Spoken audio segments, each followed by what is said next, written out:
Hello everyone! This next game was played in 1991 in Dos Hermanas, Spain, and it was the first round of the tournament. Judit Polgar is playing against Viswanathan Anand.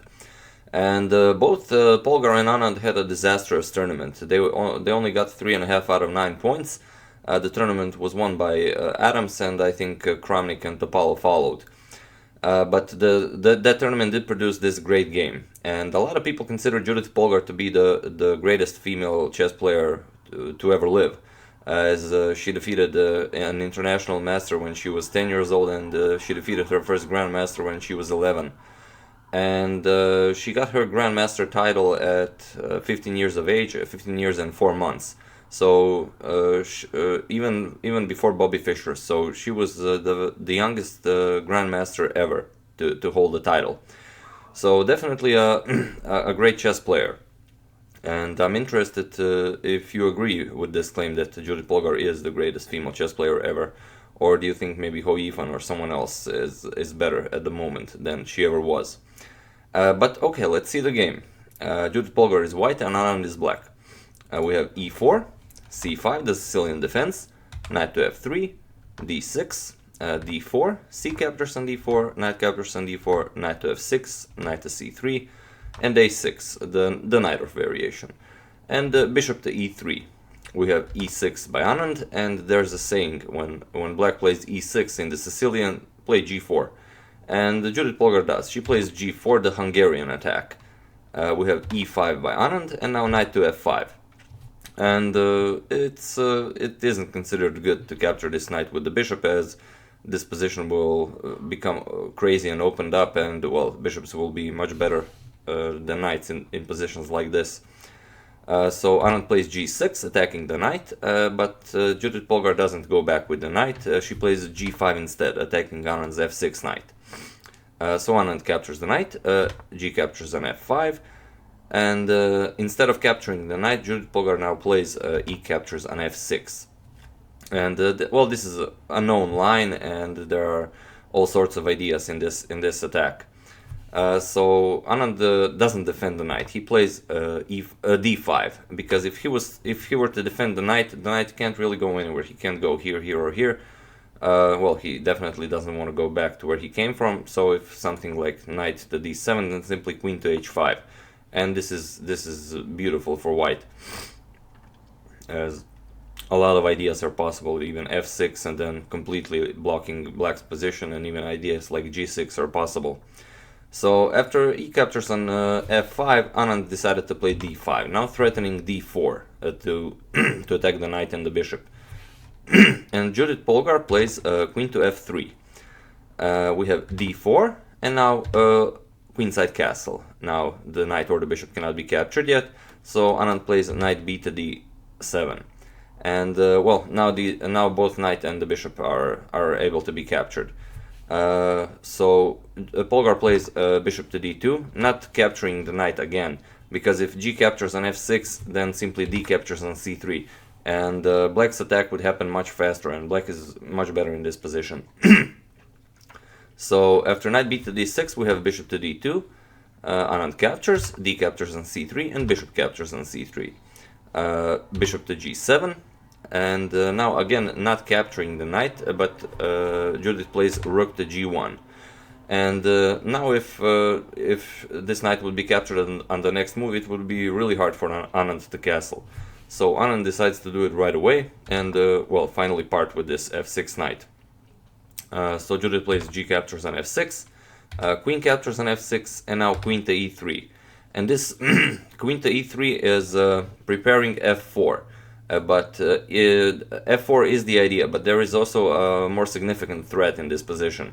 If Anand were to play something like b6, just to try and develop, then this rook captures on d7 idea would be deadly, as if bishop captures on d7, then simply bishop captures on e5.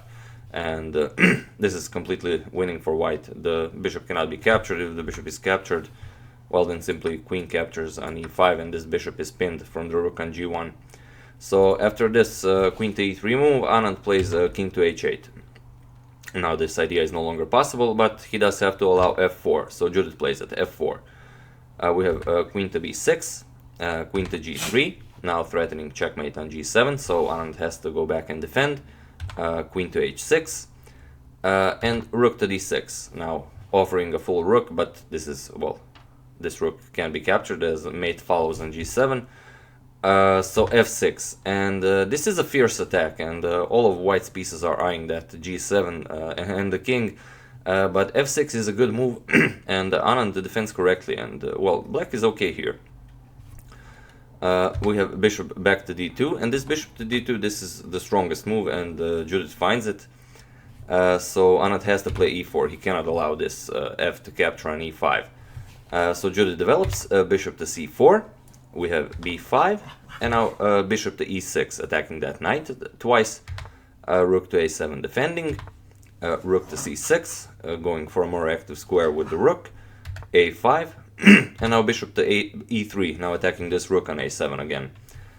So we have rook to b7, and bishop to d5, now threatening all sorts of discoveries on the rook. Rook to b8, and now Judith plays rook to c7. So this is an awesome place for this rook.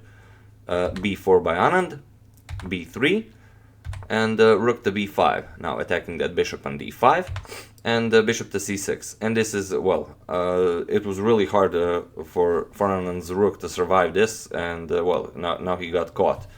So he has to play rook captures on f5. And we have simply rook captures on c8. Rook captures on c8 and bishop captures on d7. Now attacking both rooks here and here. So rook to c5 and bishop captures on f5. And rook captures on f5. Rook to d1, going for that rook to d8 check. Anand plays king to g8. And we have queen to g2. And in this position, well, Anand resigned.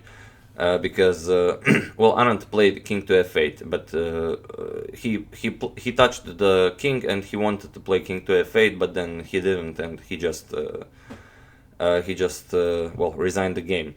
But anything black plays here is completely losing it. Even trying to play something like queen to g6 to just go for the exchange of queens, loses the queen captures to e4, and this rook to g1 is a devastating move.